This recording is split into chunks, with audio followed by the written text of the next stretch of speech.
Welcome back to another video slash, I don't know what I want to call these, honestly, because they're kind of, technically they're my Bible studies, but we'll figure that out, what we should call these videos.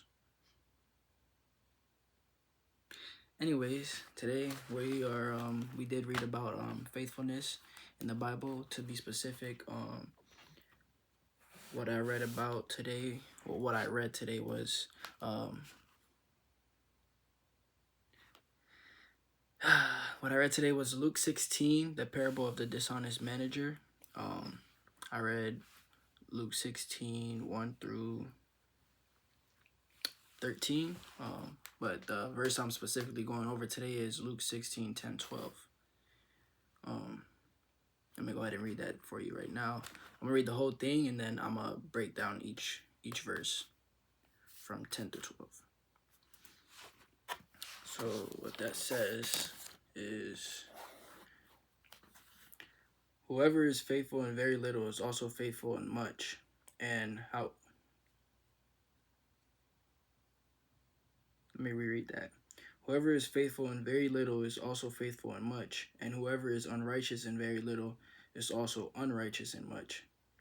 So if you have not been faithful with worldly wealth, who will trust you with what is genuine? And if you have not been faithful with what belongs to someone else, who will give you what is your own?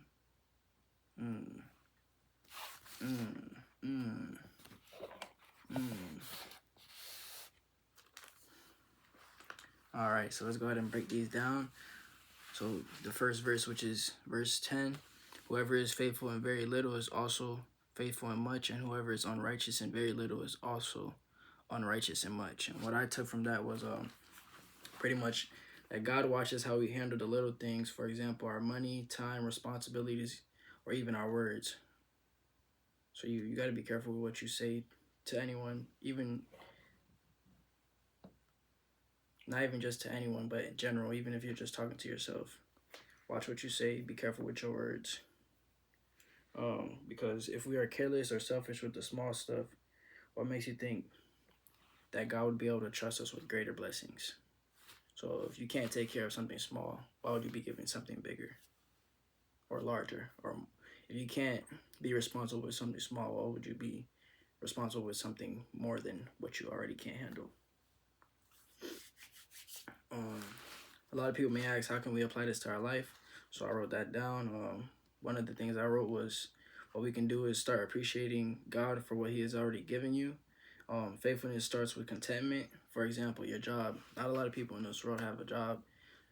Even if you're only making what, $7, $8, $10 minimum wage. If you're making minimum wage, you should definitely be grateful for that job, because there's a lot of people in this world that are struggling to find a job, to find work, to even start making money to provide for their family. So be content with what God has already given you.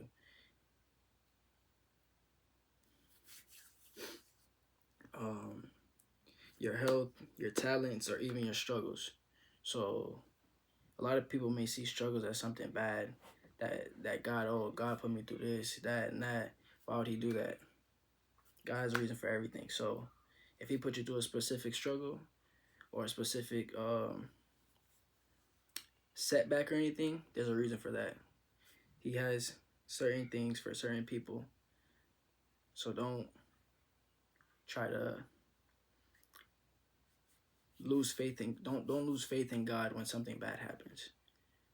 If that's what I'm trying to say, don't lose faith in God when something bad happens, because something bad may happen, but it may be for a reason. That may go ahead and open up another door for you. Let's say,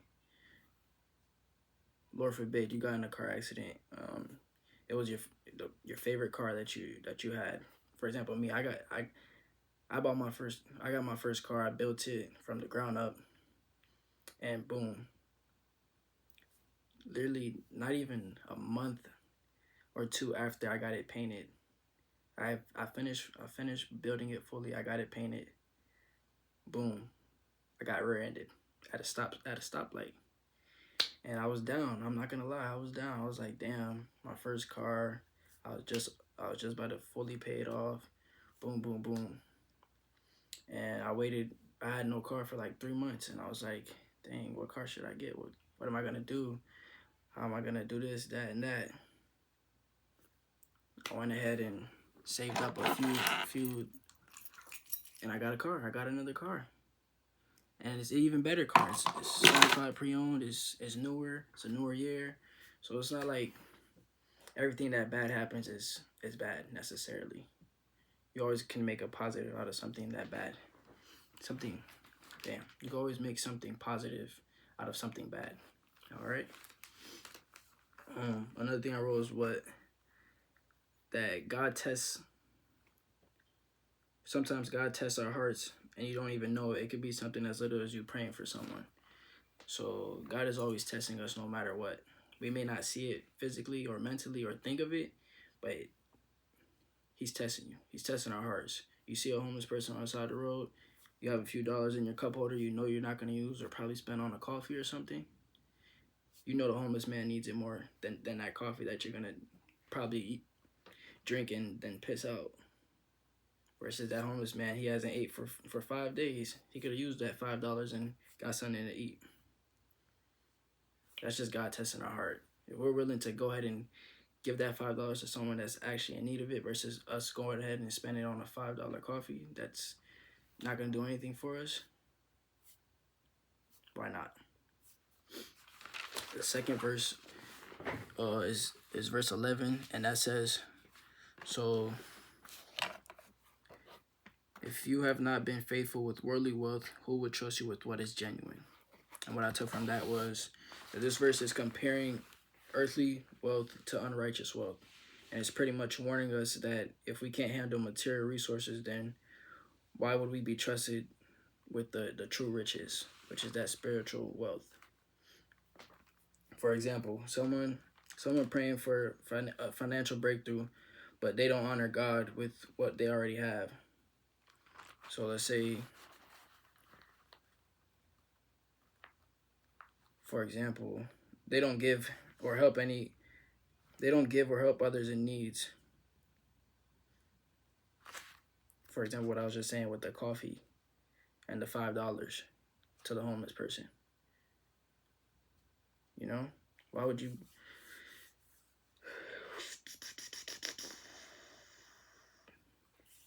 You praying for a financial breakthrough, but you're not getting it because you're not even giving. God wants us to give. He wants us to be faithful to Him. He wants us to have trust in Him. He wants us to believe that if we're giving this. I'm not saying give in order to look for a return. That's not true. That's not genuine. That's looking for a reward at that point. God wants us to give genuinely, not expecting a reward, not expecting anything back from it. He wants us to just give out of a good heart. Another thing I wrote was that faithfulness with what you have allows God to trust you with more, not just financially, but spiritual too. All right. That's it for verse 11. I'm going to go ahead and go to verse 12. And what I wrote, well, let me read the verse first. It says, and if you have not been faithful with what belongs to someone else, who will give you what is your own? What I took from that is this verse is about stewardship. So if you mishandle or mistreat something that belongs to someone else, like trust, a borrowed item, a job, or even God's resources, how can you expect to be trusted with your own? How can you expect God to trust you with heavenly things if you can't be trusted with worldly things?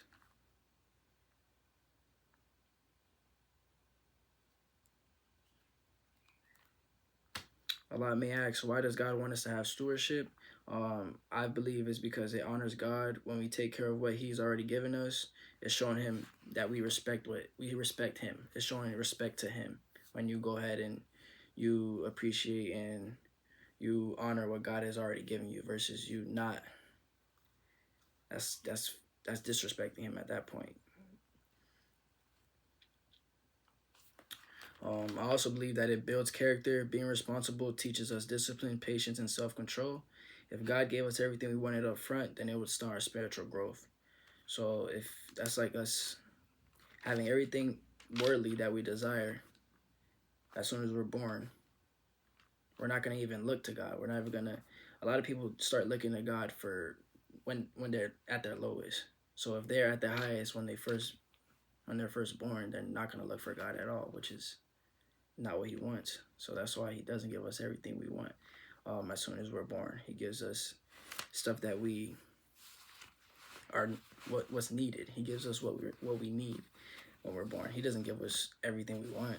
Then that'll just defeat the purpose, and we would have no respect for Him or anyone, honestly. But yeah, that's what I gained from the parable of the dishonest manager. I hope you guys enjoyed. This is pretty much for the most part about faithfulness. Just keep your faith in God.